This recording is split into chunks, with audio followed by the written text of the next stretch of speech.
There is a reason your spirit has begun to feel different, and it is not random, not accidental, and not something you imagined in a weak moment after too many battles. Something has shifted inside you, chosen one, and the peace you feel now is not the result of giving up, settling, or becoming passive. It is the evidence that God has finished something in you that chaos can no longer touch in the same way. For a long time, your life may have felt like a constant state of readiness, as if you always had to explain yourself, defend your heart, prove your intentions, or brace for the next wave of confusion. You learned how to survive pressure. You learned how to function while tired. You learned how to carry spiritual weight without falling apart in public. But this season is different because God is not only helping you endure anymore, He is teaching you how to live from a place of inner rest. That is why the battles that once pulled on your emotions do not seem to have the same access. That is why your spirit no longer wants to chase every misunderstanding or answer every provocation. You are entering a new season of peace, and that peace will confuse the people who expected your exhaustion to last forever. Before we go deeper, take a moment to receive this word for yourself. Subscribe if this message is confirming what God has already been stirring in your spirit. Like this video so more chosen ones can find it, and leave a comment saying, "I receive divine peace," because what God is establishing in you now is not fragile. It is a holy transition into emotional stability, spiritual maturity, and unshakable alignment. And the more you understand it, the less likely you are to mistake your healing for distance or your calm for weakness. As this message continues, it becomes clear that God is pulling you out of survival mode, and that alone explains why peace can feel so unfamiliar at first. Survival mode changes a person. It trains the body to stay alert, the mind to scan for danger, and the heart to expect disappointment before joy has even had a chance to arrive. When you have lived through betrayal, instability, hidden attacks, delayed answers, and seasons where you had to keep yourself together with very little visible support, you do not simply walk away from those experiences untouched. You adapt. You become watchful. You learn how to read rooms quickly, how to notice shifts in energy, how to hear what is not being said, and how to stay mentally prepared for the possibility that something could go wrong. That may have helped you survive earlier seasons, but God never intended for survival mode to become your permanent home. The problem with survival mode is not that it is irrational. In many cases, it was learned for a reason. It formed because you were exposed to enough confusion that constant alertness began to feel like wisdom. It formed because peace felt unsafe, rest felt temporary, and trust seemed expensive. But while survival mode may protect you for a season, it also keeps your body and spirit tied to cycles God is trying to break. It makes it hard to fully receive good things because part of you is already preparing for their loss. It makes it hard to relax in healthy relationships because your mind is searching for hidden danger. It makes it hard to celebrate progress because you are busy calculating what might interrupt it. And it makes it difficult to distinguish between true discernment and old fear wearing spiritual language. That is why God is now recalibrating you. He is not shaming you for how you survived. He is honoring the fact that you endured, but He is also inviting you to live differently. He is teaching your nervous system, your mind and your spirit that not every day is a threat, not every silence is rejection, not every delay is danger, and not every unfamiliar feeling means something bad is coming. This is deeper than mood. It is a retraining of the inner life. It is a holy undoing of patterns that were built in pressure. That shift can feel strange because when chaos has been normal for a long time, peace can feel suspicious. You may even catch yourself questioning calm moments, waiting for them to be interrupted, wondering if you are missing something, wondering if your guard is too low, wondering if your softness means you have become careless.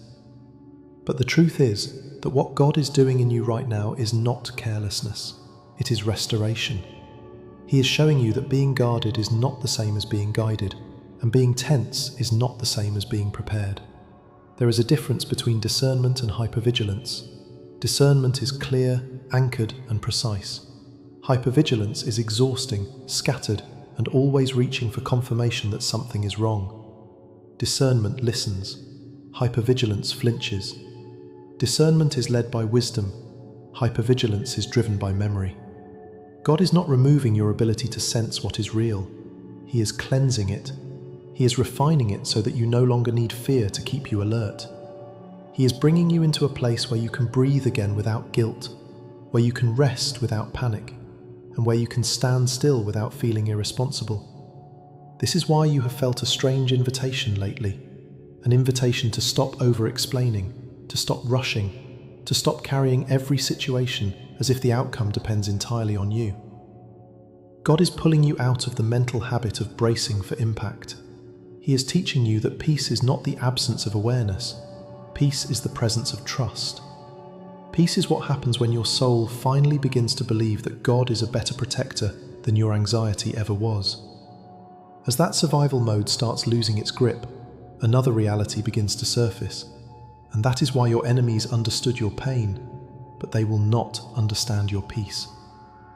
Pain is readable to people who study weakness. Pain produces reactions. Pain creates visible openings. Pain often makes a person explain too much, second-guess themselves, defend what needs no defense, and bleed energy into places that were never worthy of it. People who carried wrong intentions toward you often knew how to engage with that version of you. They knew how to provoke, how to bait, how to confuse, how to use silence, delay, exclusion, gossip, or inconsistency to stir emotional movement. They understood your wounds because wounds are easier to track. Hurt has patterns, fear has tells, frustration has leaks. But peace is different. Peace removes access points. Peace does not give the same reaction. Peace does not rush to correct every lie. Peace does not tremble in front of manipulation. Peace does not panic when it is misunderstood. Peace is harder for your enemies to interpret because they built their understanding of you around your visible struggle, not around your healed authority. That is why some people become confused when you stop responding the old way. They may have expected the same urgency, the same emotional engagement, the same long explanations, the same visible heaviness. They may have counted on your need to be understood. They may have assumed they could still pull you into cycles that once drained you. But now they are meeting someone different. They are meeting someone quieter, but not weaker.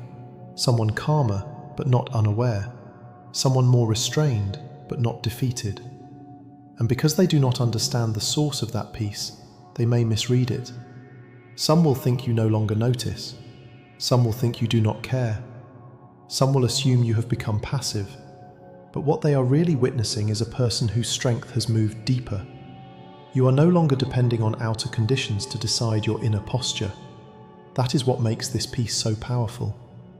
Anyone can look composed when life is easy, but when peace shows up, after warfare, after betrayal, after long nights of wondering how much more you can carry, that peace carries a different weight. It reveals that God has done something internal that people cannot easily explain.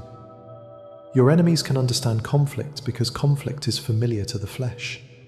Conflict gives them material. Conflict gives them movement. Conflict allows them to calculate your next response. But peace interrupts their patterns. Peace refuses to participate in games that require your instability. Peace does not give them the version of you they trained themselves to read, and that is why it unsettles them. A person in pain can often be predicted. A healed person cannot be controlled the same way. Once God settles something in you, the old tools stop working with the same effect. The triggers do not trigger in the same way. The delays do not create the same panic. The rejection does not rewrite your identity. The silence does not send you into old spirals. And when that happens, the people who thought they understood you begin to realize they only understood the wound, not the person God was forming beneath it. There is also something deeply spiritual about the confusion your peace creates, because darkness often expects fear as proof of influence. It expects pressure to distort your choices. It expects emotional exhaustion to weaken your discernment. It expects repeated disappointment to make you impulsive or desperate. But when God establishes peace inside you, it becomes evidence that something greater is governing your inner life. It shows that your atmosphere is no longer being dictated by the same forces. It shows that healing has changed the architecture of your spirit. You are no longer easy to read through the lens of pain, because pain is no longer the loudest thing in you. And that leads directly into the truth that this peace is a sign of healing, not a sign of distance. Many chosen ones become concerned when they notice they are quieter than before, less reactive than before, less emotionally entangled than before. They wonder whether they are becoming cold. They wonder whether they are disconnecting from people, from purpose, even from God. They may ask themselves why things that once stirred intense emotion now meet more silence. They may wonder whether their tears have dried up because they are tired, numb, or emotionally shut down. But what is happening is not necessarily numbness. In many cases, it is healing. Healing often feels unfamiliar because so much of your identity was built around enduring emotional intensity. You got used to feeling everything sharply. You got used to carrying tension in your chest and urgency in your thoughts. You got used to interpreting deep emotional activation as proof that something mattered. So when God begins healing those places, your calmer responses can feel almost unnatural at first. But healing does not always look dramatic. Sometimes healing looks like not needing to explain yourself to people committed to misunderstanding you. Sometimes healing looks like hearing disappointing news without feeling your whole world collapse. Sometimes healing looks like noticing a shift in someone's behavior without immediately making it a statement about your worth. Sometimes healing looks like sleeping better, speaking less, discerning faster, and recovering quicker. What once would have thrown you into hours or days of overthinking now passes through a more stable version of you. That is not distance, that is repair. God is healing the wounds that once made every slight feel personal, every closed door feel final, every delay feel dangerous, and every human inconsistency feel like a threat to your peace. He is addressing the deeper roots, not just the visible symptoms. Because until God heals the root, the same emotional cycles keep wearing new faces. One season it looks like fear of rejection, another season it looks like overworking, another season it looks like people-pleasing, another season it looks like over-explaining, self-protection, emotional withdrawal, or always expecting the worst. But underneath all of that, there is often an unhealed agreement with instability, a learned expectation that peace cannot be trusted for long. God is breaking that agreement. He is teaching you to observe without collapsing, to discern without spiraling, and to feel without drowning. He is showing you that sensitivity does not have to mean fragility, and awareness does not have to mean exhaustion. In fact, one of the clearest signs of healing is that you begin to hold your awareness differently. You still notice, you still perceive, you still sense when something is off, but you do not become consumed by it. Your discernment no longer drags your nervous system into a storm every time it picks up on something real. You are learning how to stay anchored while remaining aware. That is maturity. That is healing. And that kind of healing changes relationships, choices, timing, and even the way you hear God. When old wounds are active, they color interpretation. Fear makes neutral things look threatening. Insecurity makes silence feel condemning. Exhaustion makes every problem feel enormous. But when God begins healing you deeply, clarity returns. You start seeing people and situations with less distortion. You stop projecting old pain onto new moments. You stop assigning catastrophe to every inconvenience. You stop confusing emotional intensity with spiritual truth. The more healed you become, the more precise your peace becomes.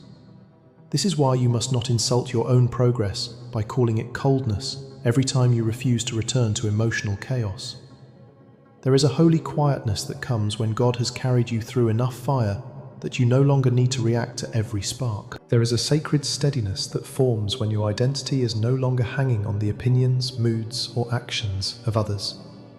There is a mature calm that appears when the Lord has shown you, again and again, that He can preserve you without requiring your panic. That does not mean you never feel grief. It does not mean you never address what matters. It does not mean you stop loving deeply. It means love is no longer mixed with desperation. It means wisdom is no longer drowned by urgency. It means your emotions are no longer leading your spirit by force. And perhaps that is one of the most powerful parts of this new season. The peace forming in you is not shallow. It is not denial dressed in spiritual language. It is not pretending everything is fine when it is not. It is the fruit of deep internal work. It is the result of God strengthening what used to shake, soothing what used to burn, and settling what used to spin. What once triggered emotional storms now meets a version of you that has been rebuilt in hidden places. You have cried enough to know that tears are not always weakness, but you have also healed enough to know that constant emotional bleeding is not your destiny. You have fought enough to recognize warfare, but you have also matured enough to know that not every battle deserves your direct engagement. You have survived enough to respect your former coping mechanisms, but you have also grown enough to release what is no longer needed. So do not fear this peace. Do not apologize for it. Do not shrink it to make unhealed people more comfortable. This peace is one of the clearest signs that God has been with you, working beneath the surface, restoring parts of you that pressure tried to distort. And as you keep walking in it, you will discover that the new season you are entering is not only peaceful, it is powerful. Because a chosen one who has been healed at the root is far harder to distract, far harder to provoke, and far harder to stop. And as this healing becomes more visible in the way you carry yourself, God is also teaching you to win without noise, which is one of the clearest signs that you are no longer operating from wounded urgency, but from settled authority. There was a time when you may have believed that power had to be loud in order to be real, that strength had to prove itself publicly, that if you did not respond to every false accusation, people would assume the lie was true, or that if you did not explain every shift in your life, others would control the narrative. But God is breaking you out of that exhausting cycle. He is teaching you that not every victory needs an announcement, not every misunderstanding deserves a correction, and not every accusation requires your emotional participation. There is a kind of authority that does not rise by force because it is already rooted in truth. It does not need to perform because heaven already recognizes it. It does not panic when people misread it because it is no longer dependent on being interpreted correctly by those committed to seeing through distortion. Winning without noise means you stop wasting sacred energy trying to manage perceptions that God never asked you to manage. It means you become so anchored in what He said that performance begins to feel unnecessary. You no longer feel compelled to explain every move before you make it, justify every boundary after you set it, or narrate every breakthrough while it is still taking shape. You begin to understand that silence is not always weakness. Often silence is stewardship. Often silence is wisdom. Often silence is what keeps a fragile seed from being trampled before it becomes a tree. And that is why this quieter kind of authority confuses your enemies. They were prepared for confrontation because confrontation would give them access. They were ready for argument because argument would let them hook into your attention. They were ready for visible resistance because visible resistance can be studied, countered, and drawn into a longer battle. But they were not prepared for composure. They were not prepared for a chosen one who no longer shakes at every provocation, who no longer rushes to defend what God has already established, and who no longer bleeds words into places that have proven they are not listening. Your peace has made you harder to bait. Your stillness has made you harder to pull off course. Your restraint has made you harder to predict. And that is not because you have less power now. It is because your power has matured. It no longer leaks through impulse. It moves through alignment.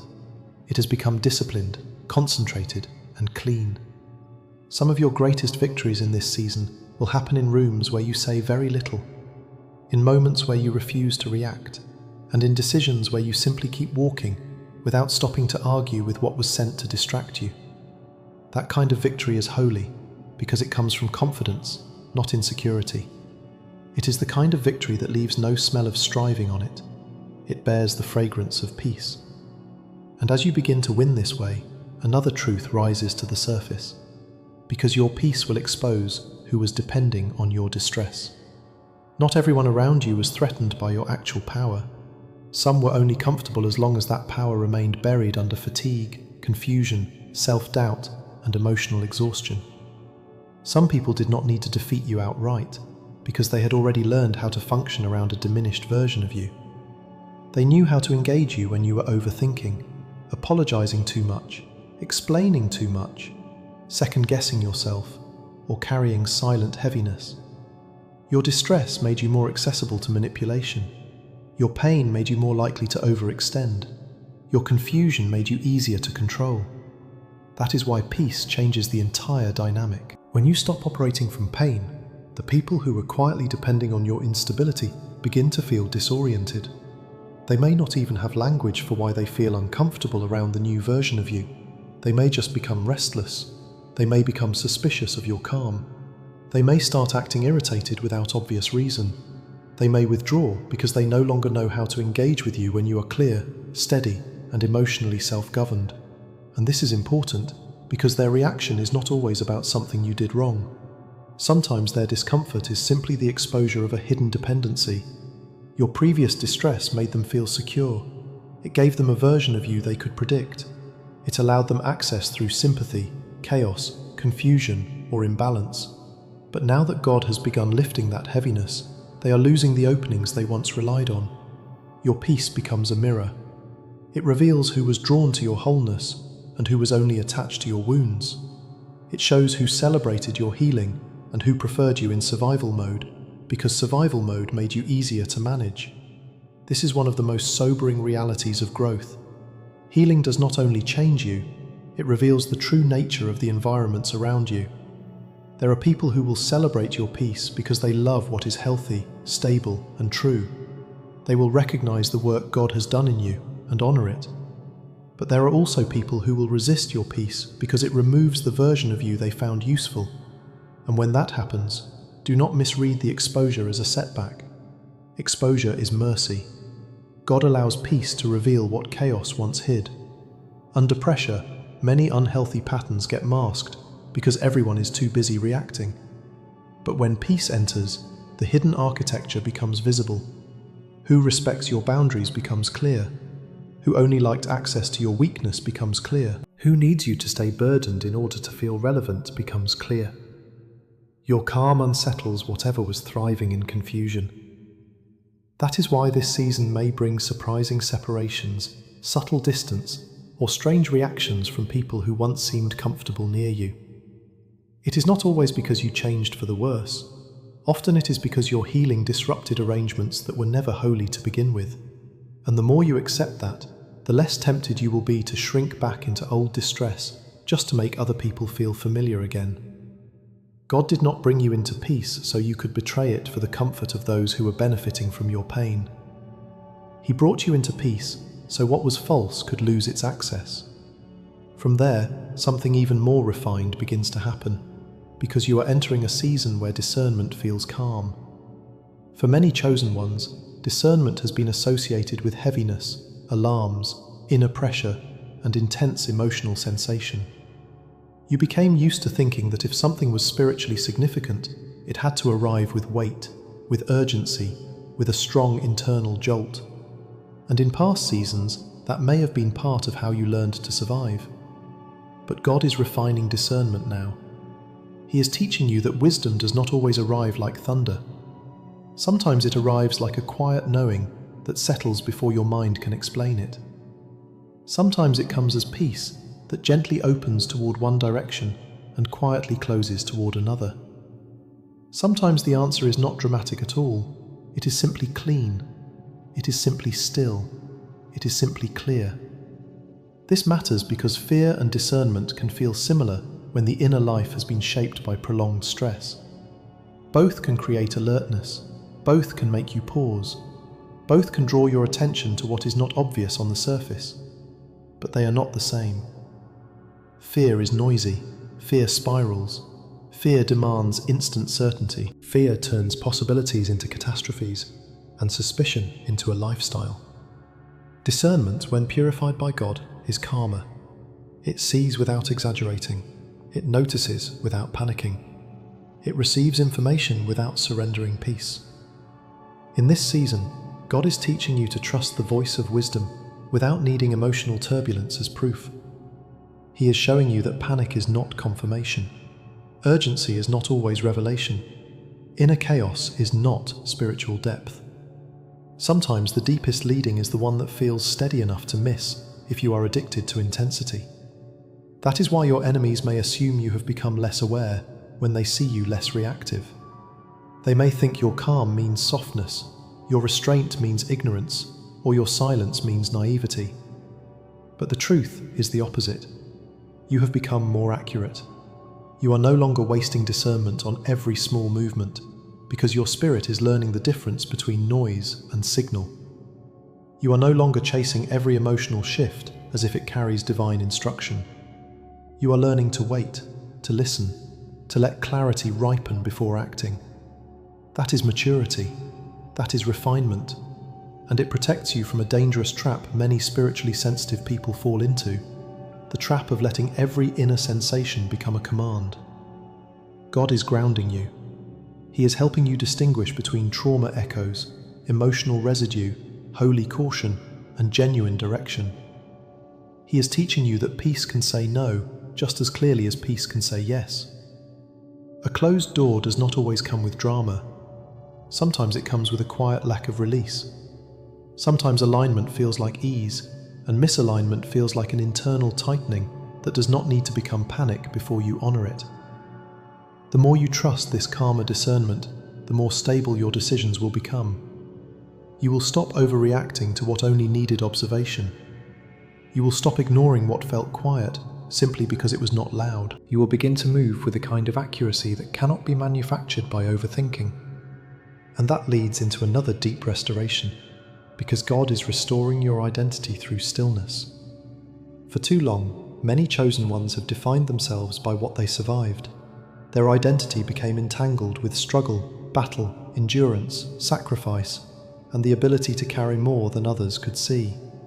You learn to think of yourself as the one who can take the hit, hold the line, survive the betrayal, keep going under pressure, and remain standing after seasons that should have broken you. There is honor in that endurance, but it is not the whole story of who you are. When identity becomes built only around survival, even peace can feel threatening because it removes the battlefield that made you feel recognizable to yourself. If you are not fighting, who are you? If you are not carrying everyone, who are you? If you are not bracing, enduring, sacrificing, and proving your strength through hardship, what remains? God is answering that question now, and his answer is larger than what you have suffered. You are not only a warrior, you are also a vessel of presence. You are a carrier of stability. You are a steward of wisdom. You are someone designed not merely to survive fire, but to reflect light. Your value is not only in how much pain you can endure without collapsing, it is also in how deeply you can remain aligned when peace becomes your atmosphere. Stillness is helping you rediscover the parts of yourself that pressure buried but could not destroy. In stillness, you begin remembering what you enjoy apart from responsibility. In stillness, you begin hearing your own voice again beneath years of noise. In stillness, you encounter the version of yourself God preserved under the rubble, the self that was not defined by crisis, but by calling. This is why stillness can feel so emotional at first. It is not empty, it is revelatory. It brings you face to face with what survived underneath all the strain. It shows you that you are more than your battle history. It reveals gifts that struggle had no space to express. It revives tenderness that hardship tried to harden. It introduces you to a kind of inner life that is not built around constant defense. And that matters because some chosen ones subconsciously confuse struggle with purpose. They feel most valuable when life is hard, most clear when there is a problem to solve, most needed when there is something heavy to carry. But God is untangling that confusion. He is teaching you that purpose is not proven by pressure. Calling is not validated by suffering. Stillness is not the absence of assignment. It is often the place where the deeper assignment becomes visible. In stillness, your identity gets restored at the root.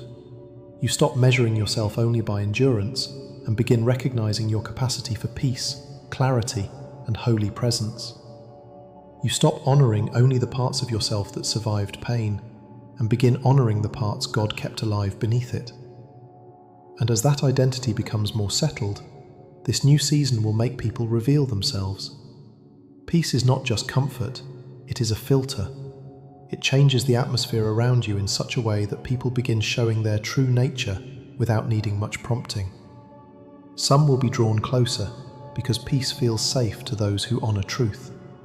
They will recognize maturity in you. They will feel less need to perform around you. They will be nourished by your steadiness and respond with respect. But others will become irritated, agitated, or strangely distant. And often the reason is simple. They cannot control what they cannot disturb. If someone only knew how to relate to you through your wounds, your peace will make them feel locked out. If someone relied on your confusion, your clarity will frustrate them. If someone needed your over-explaining, your quiet confidence will unsettle them. You will not have to force these revelations. Your peace will do the work naturally. Some people will talk less because the old points of access are gone. Some will test your boundaries because they are trying to find out whether the new you is real. Some will become cold because they can feel that their influence has weakened. Others will become warmer because they were waiting for the truest version of you to emerge. This is one of the hidden functions of peace. It separates what is aligned from what is merely familiar. Familiarity is not always safety. Longevity is not always alignment. History is not always covenant. Peace exposes these things without needing confrontation every time. It simply changes what can stay connected.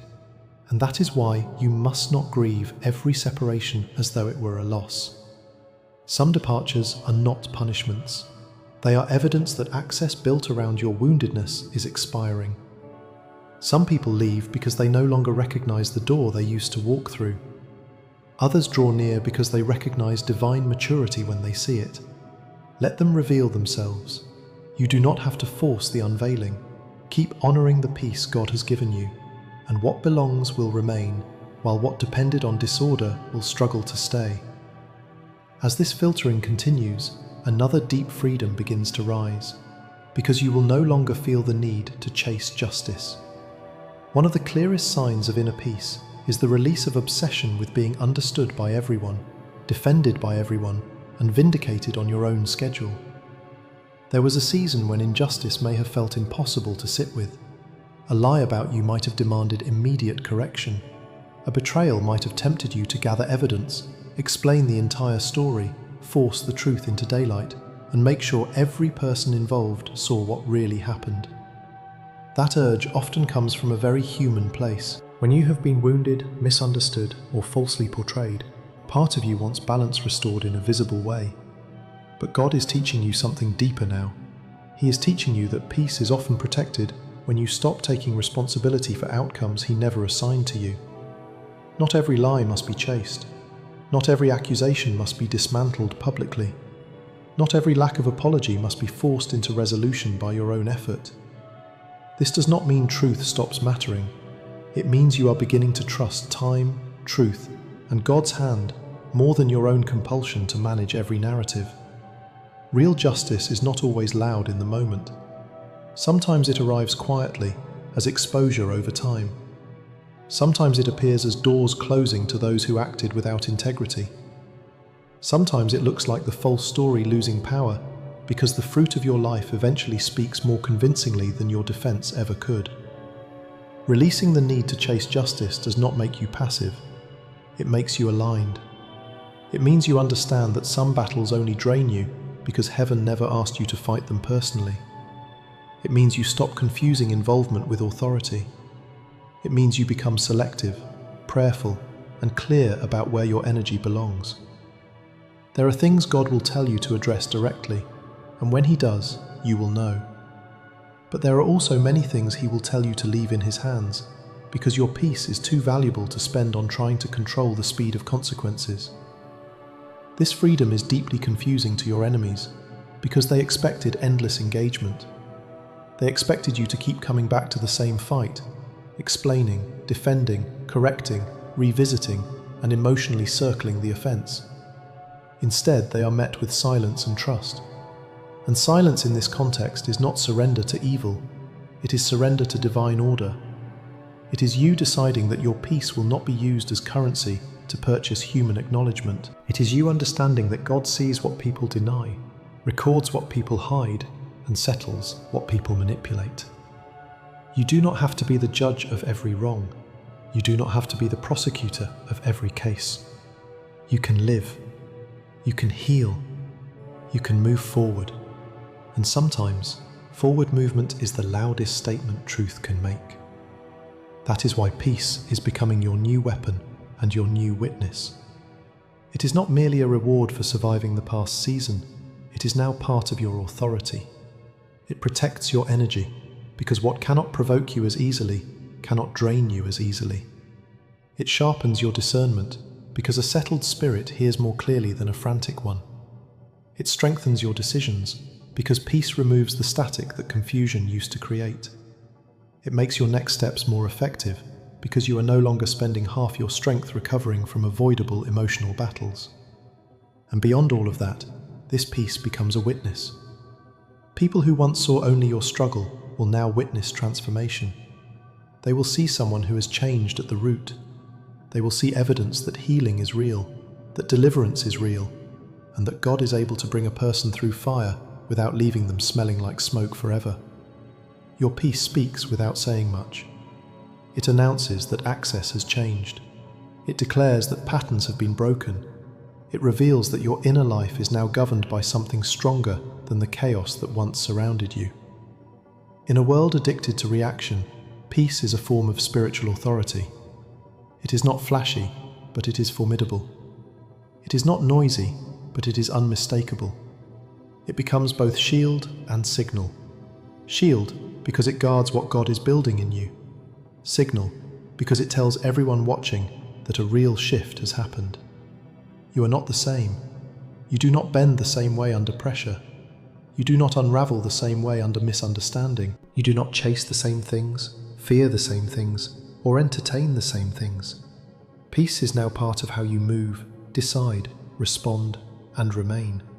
And when peace becomes embodied like that, even those who once opposed you are forced to confront a reality they did not expect, that something greater is covering your life. Which is why your stillness will say what your enemies never expected to hear. It will say that you are no longer living at the mercy of every external force. It will say that healing went deeper than appearances. It will say that the patterns they counted on no longer govern your reactions. It will say that what God has done in secret was real all along. This new season is not fragile, not borrowed, not cosmetic, and not temporary theatre.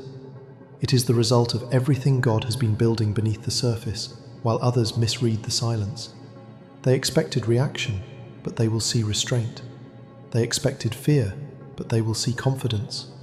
They expected exhaustion, but they will see grace. They expected you to keep fighting for scraps of understanding, but they will see someone who has learned to rest inside divine approval. So embrace this season fully. Do not apologize for your peace. Do not shrink it to make unhealed people more comfortable. Do not mistake your calm for weakness simply because it no longer resembles the old version of strength you had to use in survival. This peace has been earned through fire, formed through surrender, and established by God. The season ahead is not about proving anything to anyone. It is about walking in a peace so real, so deep, and so divinely anchored that even those who worked against you will have no choice but to notice that heaven has placed a covering over your life, and what once disturbed you so easily can no longer rule you at all.